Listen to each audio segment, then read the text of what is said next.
Você não pode perder. Tóquio vai entrar em guerra com Moscou? Foi assim que trovejou. O Japão está fechando as torneiras e desencadeando uma onda de vingança contra a Ucrânia. Será que eles realmente chegarão a Donbas? Choque! A França ergue suas asas em apoio às forças armadas da Ucrânia. Macron está abertamente lançando a carta da aviação na batalha. Você precisa ver isso. Zelensky deu a ordem. Lançamento de mísseis balísticos no coração da Federação Russa. A elite está se preparando para fugir e, ao que parece, não apenas da capital. Belgorod se transformou em uma zona morta. O governador implora pela salvação de Kiev. Inesperado. A OTAN começa a agir de forma dura e sem concessões. O Ocidente ataca a ditadura de forma preventiva. Este exército é demais para Putin. Tudo isso no nosso episódio Ponto Infernal. E isto é um verdadeiro avanço. O Japão partiu para a luta diretamente contra a Rússia. Tóquio está retomando suas terras. As Ilhas Kurilas estão literalmente escapando das mãos de Putin. O próximo será o Donbass? Isso foi um verdadeiro choque para todos. O mundo aplaude de pé. A Ucrânia iniciou um processo irreversível. A parceira está abastecendo as forças armadas da Ucrânia com armas, um golpe poderoso na autoconfiança do ditador. O que acontecerá a seguir, você saberá em instantes. O Japão está pronto para se defender e tornar-se um parceiro confiável da Ucrânia. A guerra da Rússia contra a Ucrânia mostrou que o mundo está mudando e até mesmo países que por muito tempo evitaram um papel militar ativo são forçados a reforçar sua segurança. Revisaremos antecipadamente 3 documentos estratégicos-chave e fortaleceremos radicalmente a política de segurança nacional. Somente o próprio país pode se proteger. A um Estado que não tem tal determinação, ninguém virá em seu auxílio. Defenderemos até o fim a paz e a independência do nosso país, seu território, águas territoriais e espaço aéreo, bem como a vida e a segurança dos cidadãos. A Ucrânia, que não está pronta para enfrentar desafios, não tem futuro. No entanto, desde o início da guerra em grande escala, o Japão já enviou mais de 12 bilhões de dólares em ajuda financeira e humanitária para a Ucrânia. E em 2026, Tóquio planeja alocar quase mais 6 bilhões de dólares. Este é, digamos, um assunto bastante doloroso para eles. Tudo isso está intimamente ligado às tropas e à guerra. Por esse motivo, na sociedade, é claro que existe um apoio muito significativo no Japão em relação à necessidade urgente de ajudar a Ucrânia neste momento de conflito. Diga-me, os laços horizontais de diferentes naturezas entre a Ucrânia e o Japão são bastante fortes. Por isso, o Japão sempre, mesmo estando fisicamente bastante longe da Ucrânia, realmente sempre ajudou bastante a Ucrânia. Mas apesar disso, informa-se que o Japão vai aderir à iniciativa internacional Purell. Bem, claro, são países europeus, mas vemos que o Japão já aderiu, o que sem dúvida é um bom sinal. E isso pode até ajudar nossa diplomacia a envolver outros países parceiros da Ucrânia para aderirem a essa iniciativa. Ao mesmo tempo, existe uma limitação importante. Tóquio não está pronto para fornecer armas letais diretamente. Estamos falando, por exemplo, da compra de sistemas de radar. O Japão está pronto para apoiar nossas capacidades e possibilidades de defesa, ou seja, principalmente sistemas de defesa aérea, mísseis e interceptadores. O que para a Ucrânia, no contexto dos ataques da Federação Russa, basicamente, terrorismo, bombardeios com mísseis, drones Shahed contra a infraestrutura econômica, é extremamente importante. No entanto, a participação do Japão abre para a Ucrânia uma nova opção de cooperação militar. O vice-chefe do gabinete do presidente até informou sobre a preparação de um acordo de defesa histórico entre os países. Com o Japão, é muito melhor ter esses contratos de defesa horizontais e acordos estratégicos de defesa do que, por exemplo, com um país menos desenvolvido tecnologicamente. Estou profundamente convencido de que as perspectivas de cooperação horizontal em defesa no complexo militar moderno com o Japão são muito promissoras. Mas todas essas mudanças não são por acaso. No Japão, foi eleito um novo primeiro-ministro. Sanaya Tokaichi e seu partido conquistam a maioria absoluta dos assentos no parlamento. No seu distrito, a primeira-ministra obteve quase 90% dos votos. O PLD agora pode governar sozinho. E ela é a primeira mulher a ocupar o cargo de primeira-ministra na história do país. ela adota uma posição firme em relação à invasão da Rússia na Ucrânia e defende o fortalecimento do papel do Japão na área de segurança. Mas aparentemente, o que a China tem a ver com isso? Sua postura em relação à China, ou seja, sua política, pode ser chamada abertamente de anti-chinesa. A retórica dura da nova primeira-ministra sobre um possível ataque da China a Taiwan, dizendo que o Japão poderia, nesse caso, até mesmo ajudar Taiwan. Ajuda militar. Entre Tóquio e Moscou também permanece uma antiga disputa territorial. O Japão continua insistindo na devolução das ilhas Kurilas do Sul, que considera seus territórios do norte. A Rússia as mantém há 80 anos, mas a vida lá está simplesmente desaparecendo. As pessoas estão indo embora, as estradas estão mudando e, em vez de investimentos, só se utilizam bases de produção de algodão. Moscou?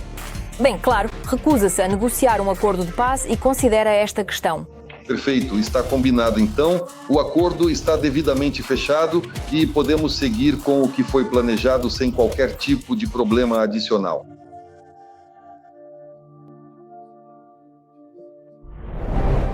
É claro que o novo primeiro-ministro do Japão não garante decisões rápidas nem promessas efusivas em favor da Ucrânia. Mas agora o desenvolvimento das relações entre a Ucrânia e o Japão não tem mais restrições. E o caminho para realizar essas oportunidades está aberto. Há muito com o que complementar e desenvolver nossas relações, inclusive no vetor econômico.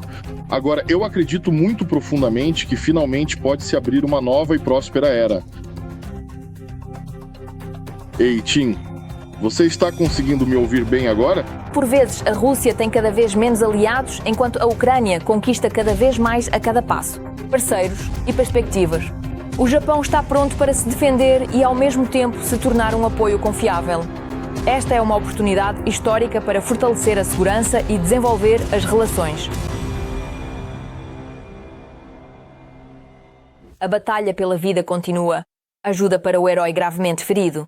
Os médicos já fizeram o impossível, mas à frente não está apenas a recuperação e sim uma série de operações complexas. Todos os detalhes sobre como ajudar nosso defensor estão na descrição abaixo do vídeo. Urgente, o céu sobre a Ucrânia está roncando. A França está ativando o modo turbo de apoio. Sobre Kiev está sendo forjada uma verdadeira armadura de aço. No horizonte já se formam miragens ameaçadoras, seguidas por um enxame de modernos Gripens e poderosos Rafales. O espaço aéreo está se transformando em uma zona fechada para o inimigo. A morte é simplesmente inevitável. Macron eleva drasticamente as apostas e, de fato, corta o oxigênio do agressor. A Ucrânia entra em uma nova era, a era do domínio nos céus. Isto é um ponto de virada, vamos assistir.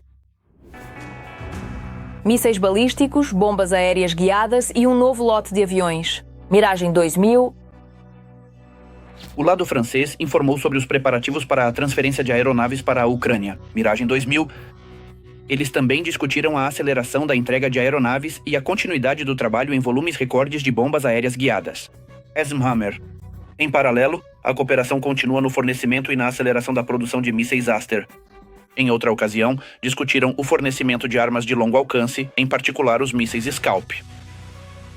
O novo pacote de ajuda militar francesa às Forças Armadas da Ucrânia deve ser reconhecido como significativo, mas gostaria de falar separadamente sobre os Mirage. Os aviões Mirage são boas plataformas que cumprem missões de combate, principalmente neste momento, para o lançamento de bombas aéreas planadoras, as chamadas bombas aéreas guiadas, como as Hammer francesas.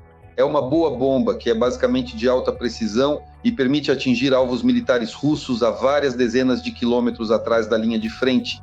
Além disso, este Mirage possui aviônica que enxerga bem contra o fundo do solo, ou seja, algo que nossos aviões não conseguem fazer, os antigos MiG-29 e Su-27.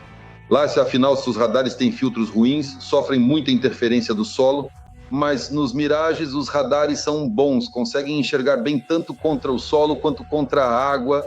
Quanto à quantidade de Mirages que pode estar em questão, não há números concretos, mas há suposições sobre quantos aviões a Ucrânia pode receber da França. Por isso acho que agora estão acertando a quantidade para nós. O primeiro esquadrão está sendo transferido em pares em grupos, ou seja, o primeiro esquadrão em breve terá até 12 aviões, já deveríamos ter Mirage. E depois, claro, vão formar o segundo esquadrão. dependendo das possibilidades de fornecimento. Além disso, anteriormente Zelensky anunciou a compra de 150 caças Gripen e Rafale. Ano de 2035, lá os prazos de entrega estão claramente definidos. A questão é que, neste momento, o lado francês tem capacidade para produzir até 3 Rafales por mês. Neste momento, está em discussão a possibilidade de aumentar a produção de Rafales para 5 unidades por mês e... Surge então a questão, a Ucrânia ainda precisará delas daqui a 10 ou 15 anos? Exatamente os objetivos, certo? Aquilo é... Se estivermos falando de sapatos, seria melhor comprá-los daqui a 15 anos. Isso é importante aqui. Agora, é claro, precisamos de vacinas contra a gripe. E os gripens, novamente, quantos gripens seriam necessários? 2 esquadrilhas, ou seja, uma brigada, novamente a mesma brigada que de Mirages, digamos, 24 aviões. Precisamos de 24 gripens para que possam cumprir o máximo de tarefas. Para tarefas nominais, até mesmo uma esquadrilha, 12 aviões não seria suficiente. Bem, lá eles ainda têm mais 2 aviões de reserva, pode haver um de reposição, então digamos 14 ou 15 aviões, isso será suficiente. Com os Rafales é a mesma situação, ou seja, agora precisamos de pelo menos uma esquadrilha, mas o ideal seria uma brigada desses mesmos Rafales. Ou seja, esse número de aviões é alto, até 50 no máximo, mas de forma alguma, 250. E daqui a 15 anos? Daqui a 15 anos, considerando como a aviação não tripulada está se desenvolvendo, precisaremos de 250 drones pesados, do tipo Kizilelma. Agora há o projeto turco Mils, eles estão olhando para o futuro. Eles, por exemplo, não compram para si mesmos nem os Gripen, nem os Rafale. E por quê? Se olharmos para o futuro, praticamente 90% das tarefas serão realizadas justamente por drones pesados, que não são limitados pelas necessidades fisiológicas humanas, do piloto, quero dizer. Mas ainda assim, se falarmos sobre a compra desses aviões, surge também a questão de até que ponto a Ucrânia poderá se permitir isso financeiramente. Outro ponto-chave é o custo dos Rafale.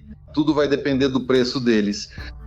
E o valor que está sendo mencionado atualmente pelo lado francês é de cerca de 200 milhões de euros. Ou seja, novamente essas questões vão surgir.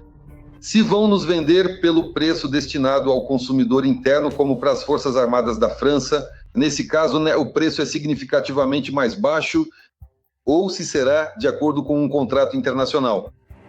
E os contratos internacionais são superiores a 200 milhões de euros. São valores mais significativos. No momento, o valor possível da transação mencionado é de até 50 bilhões de euros. É uma quantia considerável e, consequentemente, a questão será a disponibilidade de recursos financeiros do lado ucraniano, ou seja, nem se trata da disponibilidade de fundos na França. Ao mesmo tempo, se tudo der certo, com essa quantidade de caças, a Ucrânia poderá entrar para o top 10 dos países do mundo em poderio das forças aéreas e se tornar uma das mais fortes da Europa. Moscou chora, a mega balística das Forças Armadas da Ucrânia escolheu um alvo gordo. São Petersburgo reza para que esses mísseis passem ao largo. O caldeirão da vingança foi aceso, a Ucrânia colocou seus trunfos na mesa, agora está jogando abertamente. No Kremlin há uma tempestade de nervos, o bumerangue da guerra retorna com força dobrada, agora a contagem pode não ser mais de meses, mas de horas. Qual será o primeiro alvo a sinalizar que as regras do jogo mudaram de vez, que o desfecho está próximo? Não perca! A Ucrânia terá novos mísseis balísticos. Defesa. A empresa Firepoint está preparando para armar os mísseis balísticos FP-7 e FP-9. Os desenvolvedores dos mísseis informam que eles são significativamente mais baratos do que os análogos ocidentais, e seu alcance permite atingir alvos estratégicos em profundidade. Localizado estrategicamente nas áreas da retaguarda profunda situadas dentro do território soberano da Federação Russa, onde as operações logísticas e de suporte ocorrem continuamente. O FP-9 é uma bomba aérea altamente explosiva, mais séria, de 2.000 libras, com certeza sem a parte traseira, o que faz com que ela seja um pouco menor em comprimento, mas é a mais poderosa e massiva bomba dos Estados Unidos da Segunda Guerra Mundial. Foi declarado que o míssil FP-7 é um análogo econômico do sistema americano ATACMS. Ela foi projetada para ataques de alta precisão a curtas distâncias.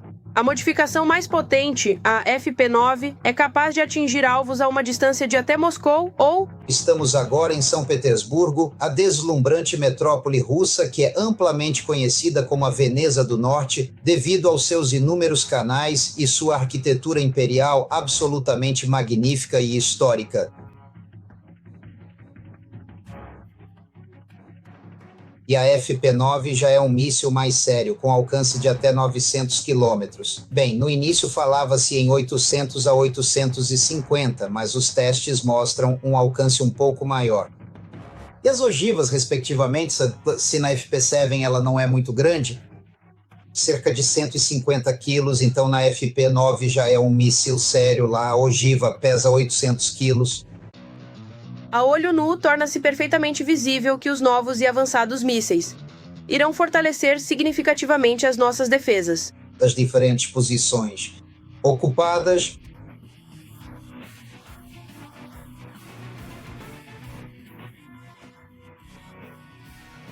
diretamente do território da soberana e grande nação da Ucrânia. E nas posições dos complexos de mísseis antiaéreos pode haver uma ogiva lá, onde há uma grande quantidade de submunições, basta simplesmente danificar os reboques com equipamentos de guerra eletrônica para que o complexo fique fora de operação por muito tempo ou até mesmo fique completamente inutilizado.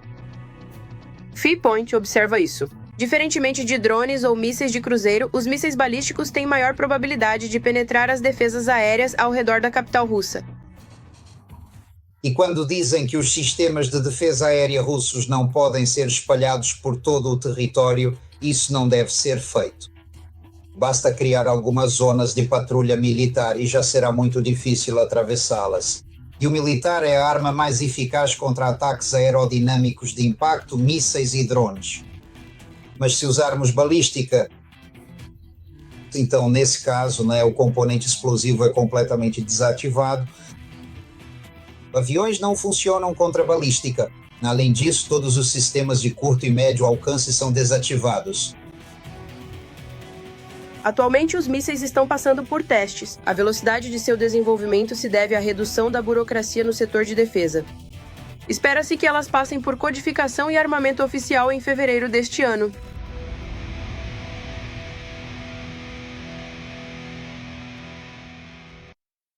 A ruptura de fato ocorreu. Putin finalmente perdeu parte da Rússia. Belgorod está fervilhando. Em pânico, as autoridades locais recorrem ao Kremlin e pedem proteção para a República Autónoma da Ucrânia. Choque. Dezenas de milhares de pessoas sem luz e aquecimento. A tensão está altíssima.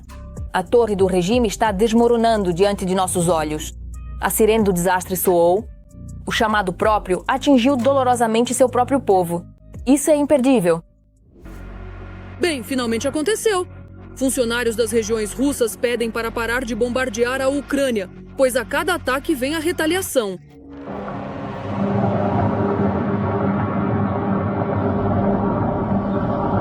Nossa, olha só para aquilo que está pegando fogo agora. Sim, eu estou vendo exatamente o que você diz. O governador de Belgorod não conteve as emoções por causa dos bombardeios que a cidade está sofrendo. Vyacheslav Vladimirovich não esperava um golpe desses. Quando a energia elétrica acabou, ele começou a gritar. Disse algo como: "Fomos abandonados, as autoridades bombardeiam Kiev, mas por algum motivo a resposta vem para nós." Prometeu ligar para o Ministério da Defesa e para o Kremlin e exigir que transferissem a defesa antiaérea de Moscou diretamente para a região de Belgorod. Não sei se ele ligou, mas ver o governador assim foi triste e doloroso. Além disso, essa declaração não foi feita na cozinha, mas diante dos colegas de serviço. Claro que apareceram cidadãos vigilantes, delatores, que imediatamente relataram para cima sobre as declarações do governador. A resposta de cima chegou muito rápido.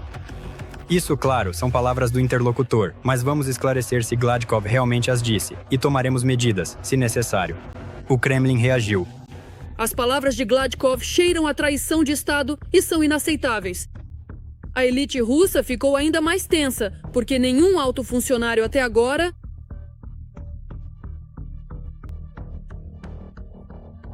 Ele nunca se permitiu agir abertamente em público, mantendo sempre uma postura extremamente reservada e evitando que qualquer sentimento pessoal fosse demonstrado diante das pessoas que o observavam. É fundamental expressar abertamente desaprovação e criticar de forma contundente todas as recentes ações e decisões políticas tomadas pelo Kremlin no cenário atual, por uma luta absolutamente necessária. Bem, e o efeito bumerangue funcionou instantaneamente.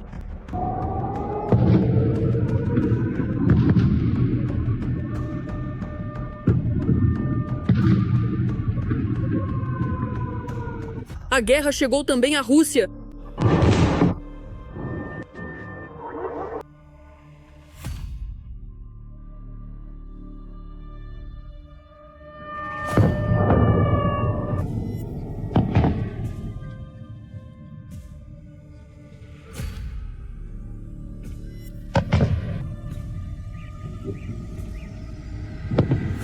Isso afetou diretamente até mesmo...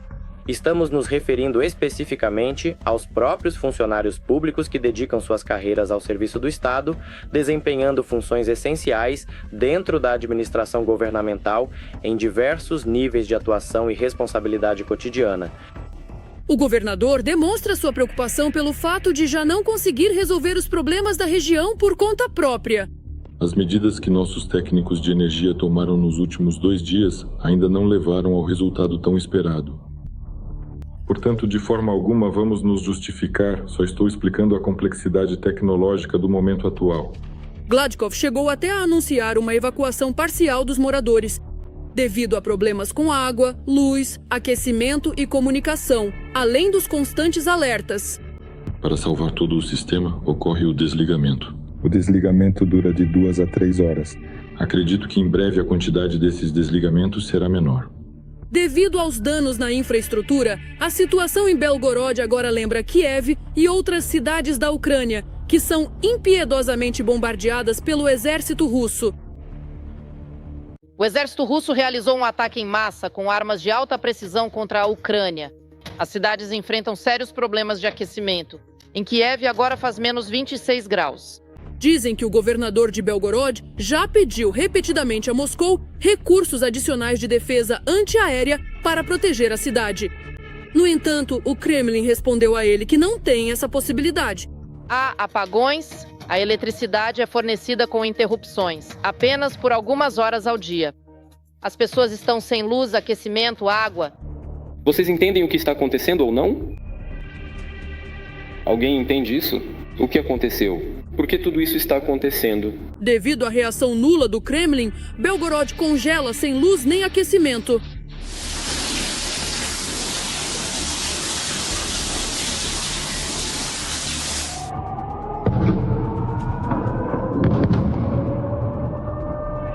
Eles simplesmente não pensam nas pessoas.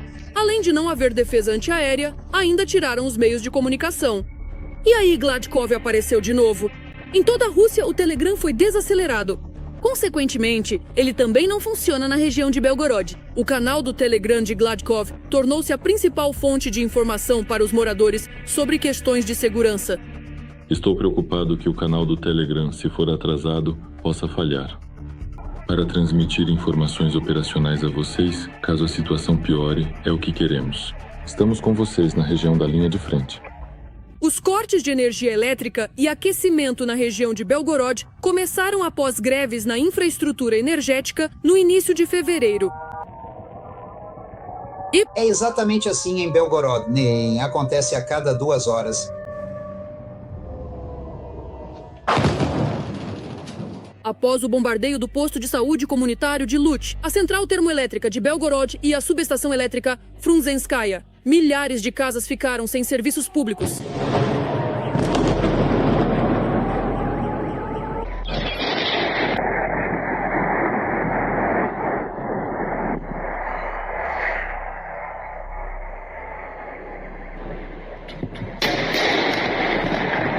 A restauração da energia na cidade não trouxe o resultado necessário. Além disso, o desgaste de anos das tubulações também influenciou, por isso começaram a drenar a água dos sistemas. Após sua crítica aberta, Gladkov pode se tornar não apenas um traidor aos olhos da elite do Kremlin, mas até mesmo um espião inglês e agente estrangeiro. Quantos mais representantes da elite, que, para dizer o mínimo, estão cansados da continuação das hostilidades, começarão a falar? A questão permanece em aberto. Urgente, um despertar estrondoso da Europa. O Reino Unido não se esconde mais atrás da diplomacia e Londres demonstra abertamente seu poder. A Alemanha está fortalecendo seu punho defensivo e mudando drasticamente o tom. A Noruega mantém o norte sob mira. Os jogos nucleares do Kremlin irritam e provocam uma resposta. E enquanto os Ebriu pressionam os aliados a agir com decisão, o continente entra em modo de máxima prontidão. Quais novas táticas o Ocidente finalmente decidiu usar? Falaremos sobre isso a seguir. Os países da OTAN estão se preparando ativamente para uma invasão russa. Já não há mais dúvidas de que o ditador sanguinário está se preparando para atacar a Europa. Nós somos o próximo alvo da Rússia e já estamos em perigo. Quando me tornei secretário-geral da OTAN no ano passado, avisei que o que está acontecendo na Ucrânia pode acontecer também com os países aliados. Tivemos que adotar uma mentalidade de tempo de guerra. O tempo já não está do nosso lado, chegou a hora de agir. A Rússia trouxe a guerra de volta à Europa e precisamos estar preparados assim como nossos bisavôs estiveram um dia. As previsões sobre um ataque russo foram publicadas pela inteligência dinamarquesa há apenas alguns meses e elas são simplesmente chocantes. 6 meses após o fim das hostilidades na frente russo-ucraniana, as Forças Armadas da Federação Russa poderão travar uma guerra local em um dos países fronteiriços. Aproximadamente em 2 anos, a Rússia estará representando uma ameaça real para um ou vários países da OTAN ao mesmo tempo. E assim estará pronta para uma guerra regional contra vários países ao mesmo tempo na região do Mar Báltico. E finalmente, ao longo de 5 anos, a OTAN deve estar preparada para uma guerra em grande escala no continente europeu, na qual os Estados Unidos podem não intervir.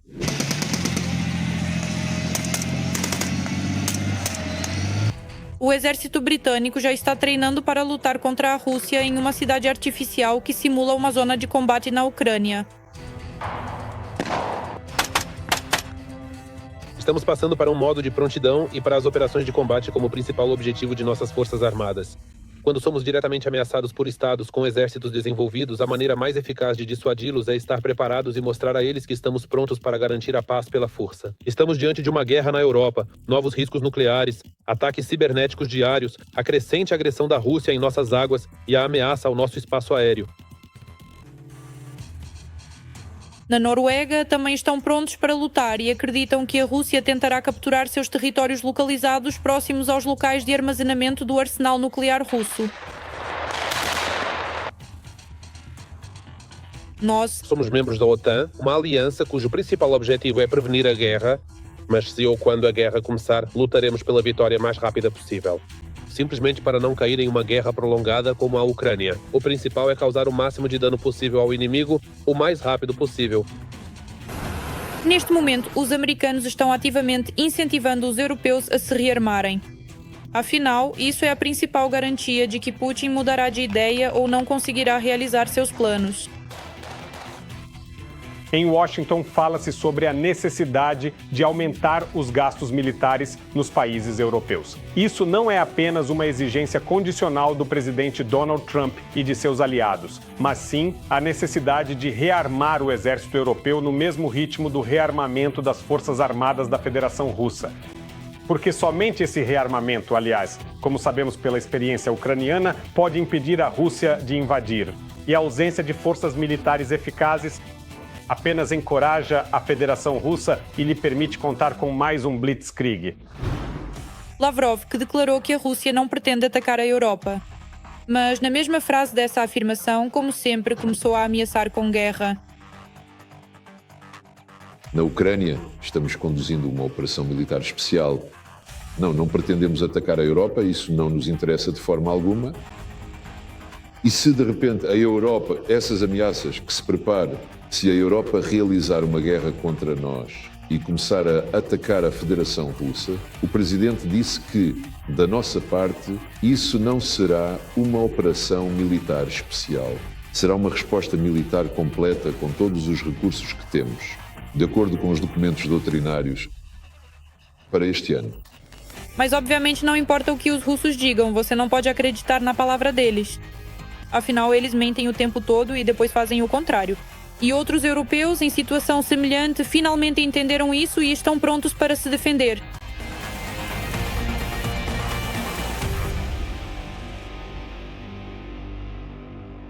É tudo o que tenho. Eu estava com você, Darina Gutskalo. Ainda mais notícias infernais em nossa próxima edição. E por enquanto, não se esqueça de se inscrever e deixar seu like. Até a próxima!